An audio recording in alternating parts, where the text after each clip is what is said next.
Item ಯಾವುದೇ ಇರಲಿ try ಮಾಡಿ ಆಚಿ ಚಿಕನ್ ಮಸಾಲಾ. ಆಚಿ ಚಿಕನ್ ಮಸಾಲಾ. ಬೆಲೆ ಎಲ್ಲೆಲ್ಲಿ ಎಷ್ಟೆಷ್ಟು ಆಗಿದೆ ಅಂತ ನೋಡೋದಾದ್ರೆ ನವದೆಹಲಿಯಲ್ಲಿ 100ರ ಗಡಿ ದಾಟಿದೆ, 102 ರೂಪಾಯಿ. ಕೋಲ್ಕತ್ತಾದಲ್ಲಿ 113 ರೂಪಾಯಿ, ಮುಂಬೈಯಲ್ಲಿ 107 ರೂಪಾಯಿ, ಚೆನ್ನೈಯಲ್ಲಿ 107 ರೂಪಾಯಿ, ಗುರ್ಗಾಂವಲ್ಲಿ 102, ನೋಯ್ಡಾ 101, ಬೆಂಗಳೂರಲ್ಲಿ 110 ರೂಪಾಯಿ ಚಿಲ್ಲರೆ, ಭುವನೇಶ್ವರ್ 108, ಅತಿ ಹೆಚ್ಚು ಅಂದರೆ ಮೋಸ್ಟ್ಲಿ ಕೇರಳದಲ್ಲಿ ಇರ್ಬೋದು 115 ರೂಪಾಯಿ. ಇವನ್ ಹೈದರಾಬಾದಲ್ಲೂ ಕೂಡ 115 ರೂಪಾಯಿ 70 ಪೈಸೆ. ಇನ್ನುಳಿದಂತೆ ರಾಜಸ್ಥಾನ್, ಬಿಹಾರ್ ಮತ್ತು ವೆಸ್ಟ್ ಬೆಂಗಾಲಲ್ಲೂ ಕೂಡ ಜಾಸ್ತಿ ಇದೆ. ಬೆಂಗಳೂರಲ್ಲಿ 110 ರೂಪಾಯಿ 80 ಪೈಸೆ ಇದೆ. ಸೊ ಇದು ಪೆಟ್ರೋಲ್ ಬೆಲೆ. ಪೆಟ್ರೋಲ್ ಡೀಸೆಲ್ ಬೆಲೆ 4ನೇ ಬಾರಿಗೆ ಜಾಸ್ತಿ ಆಗ್ತಾ ಇರೋದು, ಸುಮಾರು 7.5 ರೂಪಾಯಿ. ಹಂತ ಹಂತವಾಗಿ ಮಾಡ್ತಾ ಇದ್ದಾರೆ. ಇಲ್ಲಿಗೆ ಮುಗೀತಾ? ಇಲ್ಲ, ಪಿಕ್ಚರ್ ಅಭಿ ಬಾಕಿ ಹೈ. ಅಬ್ಕೆ ಬಾರ್ 100 ಕೆ ಪಾರ್, ಮುಂದೆ ಗೊತ್ತಿಲ್ಲ ಎಷ್ಟು ಪಾರ್ ಅಂತ. ಇನ್ನು ಪೆಟ್ರೋಲ್ ಡೀಸೆಲ್ ಬೆಲೆ ಏರಿಕೆಗೆ ಕಾಂಗ್ರೆಸ್ ಕಿಡಿಕಾರಿದೆ. ಬೆಲೆ ಏರಿಸಿ ಕೇಂದ್ರ ಸರ್ಕಾರ ಜನರನ್ನ ಲೂಟಿ ಮಾಡ್ತಾ ಇದೆ. ಕರ್ನಾಟಕ ದೇಶದ ಇತಿಹಾಸದಲ್ಲಿ ಇಷ್ಟು ಏರಿಕೆ ಆಗಿಲ್ಲ. ಕಚ್ಚಾ ತೈಲ ದರ ಇಳಿದಿದೆ, ಆದ್ರೂ ಭಾರತದಲ್ಲಿ ಬೆಲೆ ಏರಿಸಿದ್ಯಾಕೆ ಅಂತ ಕಾಂಗ್ರೆಸ್ ಪ್ರಶ್ನೆ ಕೇಳ್ತಾ ಇದೆ.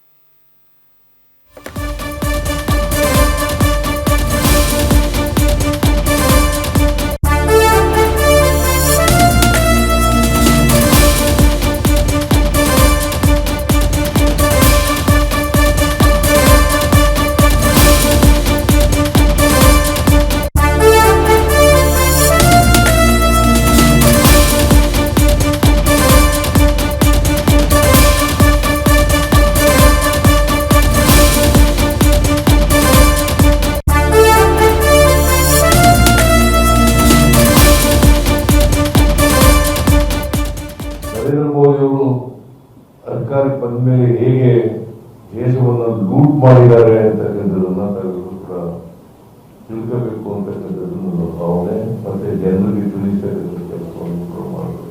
ಇವತ್ತು ಎಷ್ಟಾಗಿದೆ ನೋಡಿ, 110 ರೂಪಾಯಿ 83 ಪೈಸೆ ಪೆಟ್ರೋಲು, ಆಮೇಲೆ 98 ರೂಪಾಯಿ 89 ಪೈಸೆ ಡೀಸೆಲು. ಕ್ರೂಡ್ ಆಯಿಲ್ ಬೆಲೆ ಕಡಿಮೆ ಆಗಿದೆ. ಕ್ರೂಡ್ ಆಯಿಲ್ ಬೆಲೆ ಕಡಿಮೆ ಆದರೂ ಕೂಡ ಪೆಟ್ರೋಲ್ ಬೆಲೆ ಹೆಚ್ಚಾಗ್ತಾ ಇದೆ. ನರೇಂದ್ರ ಮೋದಿ ಅವರು ಇವತ್ತು ದೇಶವನ್ನ ಲೂಟಿ ಹೊಡಿತಾ ಇದ್ದಾರೆ, ಸಾಮಾನ್ಯ ಜನರನ್ನು ಲೂಟಿ ಹೊಡಿತಾ ಇದ್ದಾರೆ, ದರೋಡೆ ಮಾಡ್ತಾ ಇದ್ದಾರೆ. ಅವರು ಬೆಲೆ ಏರಿಕೆ ಮಾಡ್ತಾರೆ, ನಾವು ಗ್ಯಾರಂಟಿಗಳು ಕೊಡ್ತೀವಿ. ನಮ್ ಗ್ಯಾರಂಟಿ ಇಲ್ಲ ಅಂದ್ರೆ ಜನರ ಬದುಕು ಏನಾಗ್ತಿತ್ತು ಅನ್ನೋದನ್ನು ತಾವು ಈ ಸಂದರ್ಭದಲ್ಲಿ ಆಲೋಚನೆ ಮಾಡಬೇಕು. ಯಾಕೆಂದ್ರೆ ಆಗ ಹೇಳ್ತಾ ಇರ್ತೀನಿ, ಆದಾಯ ಪಾತಾಳಕ್ಕೆ ಹೋಗ್ತಾ ಇದೆ, ಬೆಲೆಗಳು ಗಡಿಗೆ ಹೋಗ್ತಾ ಇದೆ. ಸರ್ಕಾರ ತಂದಿರುವಂತ ತಾಮ್ಯತ ನಮ್ಮ ಹತ್ರ ಕಲೆಕ್ಟ್ ಮಾಡಿರೋದು ದಿನಕ್ಕೆ 1 ಲಕ್ಷ ಕೋಟಿ ರೂಪಾಯಿ. ಇದರಿಂದ ಟ್ಯಾಕ್ಸ್ ಹೊರಗೆ ಕೂಡ ಅವರು ಖರೀದಿಯನ್ನು ಮಾಡ್ತಾ ಇದ್ದಾರೆ. Almost 1 lakh crore every day. 1,000 crore. 1,000 crores. 1,000 crore every day. 1,000 crores every day collect ಮಾಡ್ತಾ ಇದ್ದಾರೆ. ಮಾಡೋದು ಅದಿಲ್ಲ, ನೀವು ಕಡಿಮೆ ಮಾಡ್ರಿ ಟ್ಯಾಕ್ಸ್ ನ ಅಂತ ಇಬ್ರು ಅಶೋಕ್ ಮತ್ತು ಅವರೆಲ್ಲ ಇವ್ರು ಹೇಳ್ಬಿಟ್ಟವ್ರೆ, ವಿಜಯ ಅಂತ ಹೇಳ್ತಾ ಇದ್ದಾರೆ. ಫಸ್ಟ್ ನೀವ್ ಕಡಿಮೆ ಮಾಡೋದ್ ಕಲಿಯ, ನೀವು ಕಡಿಮೆ ಮಾಡಿಸಿ. ಫಸ್ಟ್ ಸೆಂಟ್ರಲ್ ಗೌರ್ಮೆಂಟ್ ಅಲ್ಲಿ 1,000 ಕೋಟಿ ರೂಪಾಯಿ ಡೈಲಿ ಎಕ್ಸ್ಟ್ರಾ ತಗೋತಾ ಇದ್ದೀರಲ್ಲ, ಅದನ್ನ ನೀವು ಕಡಿಮೆ ಮಾಡಿ. ನರೇಂದ್ರ ಮೋದಿ ಎಸ್, ಇವತ್ತು ರಣದೀಪ್ ಸುರ್ಜೇವಾಲಾ, ಡಿ.ಕೆ. ಶಿವಕುಮಾರ್ ಮತ್ತು ಸಿದ್ದರಾಮಯ್ಯನವರು ಸುದ್ದಿಗೋಷ್ಠಿ ಮಾಡಿದ್ರು.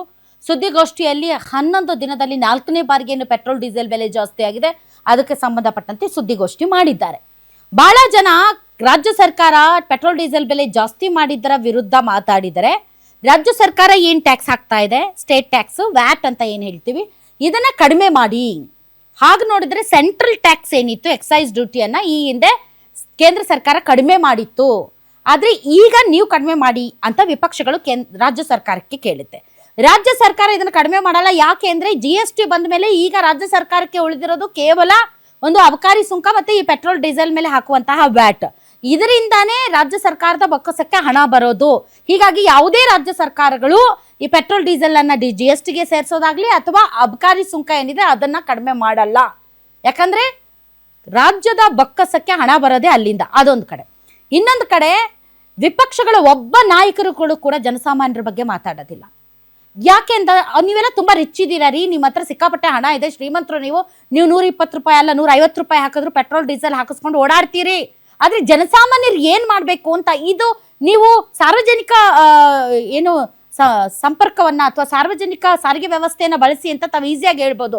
ಕೇವಲ ಸಾರ್ವಜನಿಕ ಸಾರಿಗೆ ವ್ಯವಸ್ಥೆಯನ್ನ ಬಳಸಿದ್ರೆ ಮಾತ್ರ ಪೆಟ್ರೋಲ್ ಡೀಸೆಲ್ ಉಳಿತಾಯ ಆಗುತ್ತಾ? ಪೆಟ್ರೋಲ್ ಡೀಸೆಲ್ ಬೆಲೆಯಿಂದ ಬೆಲೆ ಏರಿಕೆ ಆಗುತ್ತೆ. ಪೆಟ್ರೋಲ್ ಡೀಸೆಲ್ ಬೆಲೆ ಏರಿಕೆ ಆಗೋದ್ರಿಂದ ದಿನನಿತ್ಯ ಬಳಸುವಂತಹ ಪದಾರ್ಥಗಳ ಬೆಲೆ ಜಾಸ್ತಿ ಆಗುತ್ತೆ.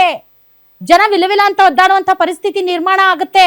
ನೋಡಿ, ದೇಶದಲ್ಲಿ ಇರುವಂತಹ ದೊಡ್ಡ ದೊಡ್ಡ ಕಂಪನಿಗಳು, ಉದ್ಯೋಗಪತಿಗಳು ಬೇರೆ ಬೇರೆ ದೇಶದಲ್ಲಿ ಇನ್ವೆಸ್ಟ್ ಮಾಡೋದಕ್ಕೆ ಹೋಗ್ತಾ ಇದ್ದಾರೆ. ಇಲ್ಲಿ ಇರುವಂತಹ ಇನ್ವೆಸ್ಟ್ಮೆಂಟ್ ಅನ್ನ ತೆಗೆದು ಫಾರಿನ್ ಅಲ್ಲಿ ಇನ್ವೆಸ್ಟ್ ಮಾಡೋದಕ್ಕೆ ಹೋಗ್ತಾ ಇದ್ದಾರೆ ದೊಡ್ಡ ದೊಡ್ಡ ಕಂಪನಿಗಳು. ಅಂದ್ರೆ ಹಡಗು ಮುಳುಗುವಾಗ ಫಸ್ಟ್ ಬಚಾವಾಗದೆ ಈ ಹೆಗ್ಗಣಗಳು ಹಾರ್ಬಿಡ್ತವೆ. ಈಗ ಎಲ್ಲಾ ಹೆಗ್ಗಣಗಳ ಹಾರ್ತಾ ಇದ್ದಾರೆ. ಆದ್ರೆ ಜನಸಾಮಾನ್ಯರು ಮಾತ್ರ ಬೀದಿಗೆ ಬರುವಂತ ಪರಿಸ್ಥಿತಿ ನಿರ್ಮಾಣ ಆಗಿದೆ. ಚುನಾವಣಾ ಸಂದರ್ಭದಲ್ಲಿ ಎಲ್ಲಾ ಚೆನ್ನಾಗಿದೆ ನರೇಂದ್ರ ಮೋದಿ ಅವರ ನೇತೃತ್ವದಲ್ಲಿ ಅಂತ ಭಾಷಣ ಹೊಡೆದ್ರು ಬಿಜೆಪಿ ಅವರು. ಇವತ್ತು ಒಬ್ರು ಕೂಡ ಮಾತಾಡಲ್ಲ. ಯಾಕೆಂದ್ರೆ ಜನಸಾಮಾನ್ಯರ ಸಂಕಷ್ಟ ಅವ್ರಿಗೆ ಬೇಕಾಗಿಲ್ಲ. ಜನಸಾಮಾನ್ಯರು ಏನಾದ್ರೂ ಬೆಲೆ ಏರಿಕೆ ಬಗ್ಗೆ ಮಾತಾಡಿ ಬಿಟ್ರೆ ಅವ್ರನ್ನ ಪಾಕಿಸ್ತಾನ ಅಂತಾರೆ. ಇಲ್ದಿದ್ರೆ ಈಗ ಇನ್ನು ಹೊಸದೊಂದು ಟ್ರೆಂಡ್, ಈಗ ಯಾರೋ ಜಾರ್ಜ್ ಸೊರಾಸ್ ಅಂತೆ, ನೀವು ಜಾರ್ಜ್ ಸೊರಾಸ್ನ ಒಂದು ಷಡ್ಯಂತ್ರಕ್ಕೆ ಬಲಿಯಾಗಿ ನೀವು ಅರಾಜಕತೆ ಸೃಷ್ಟಿ ಮಾಡ್ತಾ ಇದ್ದೀರಿ ಅಂತ. ಸೊ ಈ ಬಿಜೆಪಿ ಅವರಿಗೆ ಪ್ರಶ್ನೆ ಕೇಳೋದು ಬೇಕಾಗಿಲ್ಲ. ಬಿಜೆಪಿ ಅವರಿಗೆ ಜನಸಾಮಾನ್ಯರ ಸಂಕಷ್ಟಗಳ ಬಗ್ಗೆ, ಸಮಸ್ಯೆಗಳ ಬಗ್ಗೆ ಮಾತಾಡಿದ್ರೆ ಇಷ್ಟ ಆಗೋದಿಲ್ಲ. ಅವರು ಎಲ್ಲದಕ್ಕೂ ಅವ್ರ ಹತ್ರ ಇರುವಂತ ಏಕೈಕ ಮದ್ದು ದೇಶ ಪ್ರೇಮ. ಸೊ ದೇಶ ಪ್ರೇಮ ಇರೋರು ಚಿನ್ನ ಖರೀದಿ ಮಾಡಬೇಡಿ, ದೇಶ ಪ್ರೇಮ ಇರೋರು ಪೆಟ್ರೋಲ್ ಡೀಸೆಲ್ ಬೆಲೆ ಏರಿಕೆ ಬಗ್ಗೆ ಮಾತಾಡಬೇಡಿ, ದೇಶ ಪ್ರೇಮ ಇರೋರು ಎಷ್ಟು ಬೆಲೆ ಆದ್ರೂ ತಡ್ಕೊಳ್ಳಿ, ದೇಶ ಪ್ರೇಮ ಇರೋರು ಬಾಯಿಗೆ ಬೀಗ ಹಾಕೊಂಡು ಜಿಪ್ ಹಾಕೊಂಡು ಸುಮ್ಮನೆ ಕೂತ್ ಬಿಡಿ, ಮಾತನ್ನೋದು ಬಾಯಿಂದ ಹೊರಗಡೆ ಬರಬಾರ್ದು ಅನ್ನೋ ಆಟಿಟ್ಯೂಡ್. ಇನ್ನೊಂದು ಕಡೆ ರಾಜ್ಯ ಸರ್ಕಾರ ಇದರಲ್ಲೂ ಪಾಲಿಟಿಕ್ಸ್ ಮಾಡಕ್ ಹೋಗ್ತಾ ಇದೆ. ಆದರೆ ಆಕ್ಚುವಲ್ ಆಗಿ ಜನರ ಸಮಸ್ಯೆಗೆ ಸ್ಪಂದಿಸುವ ಕೆಲಸ ಆಗ್ತಾ ಇಲ್ಲ.